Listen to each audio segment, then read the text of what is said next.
Music by DJ विकास सीतामढ़ी। मार के big दबौगा dhaba में मार के बिग दबौगा ढावा में। अंशु रिकॉर्डिंग स्टूडियो मोहली चौक। दू छाउरी हम पाटलिए एक से पूरा हवा में घुमलिए एगो नवादावा में।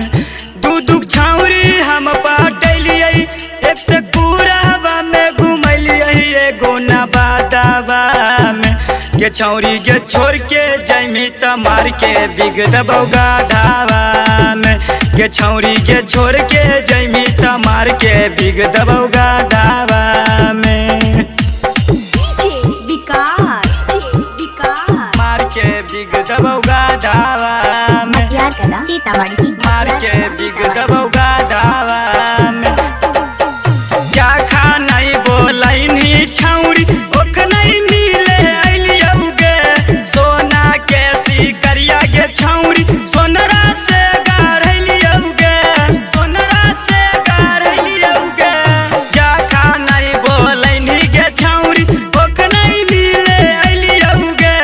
सोना के सिकरिया गे छौरी सोनरा से गारलियौगे। हल पायल नहीं दिलियौ लेकिन मोबाइल खरीद के दिलियौ जहानाबाद में। हल पायल नहीं दिलियौ लेकिन मोबाइल खरीद दिलियौ जहानाबाद में। ये छौरी के छोड़ के जैमी त मार के बिग दबौगा ढावा में। ये छौरी के छोड़ के जैमी त मार के बिग दबौगा ढावा में।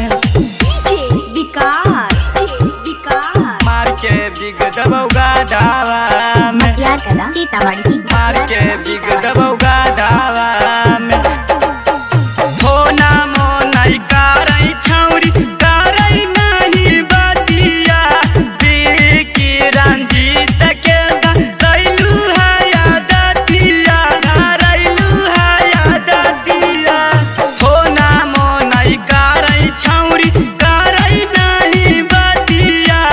बिकी रंजीत के रैलू है यादतिया। बजरंगिया के भूल जइहा लेकिन घुटरा के बोलैहा बीचे यहाराबा में।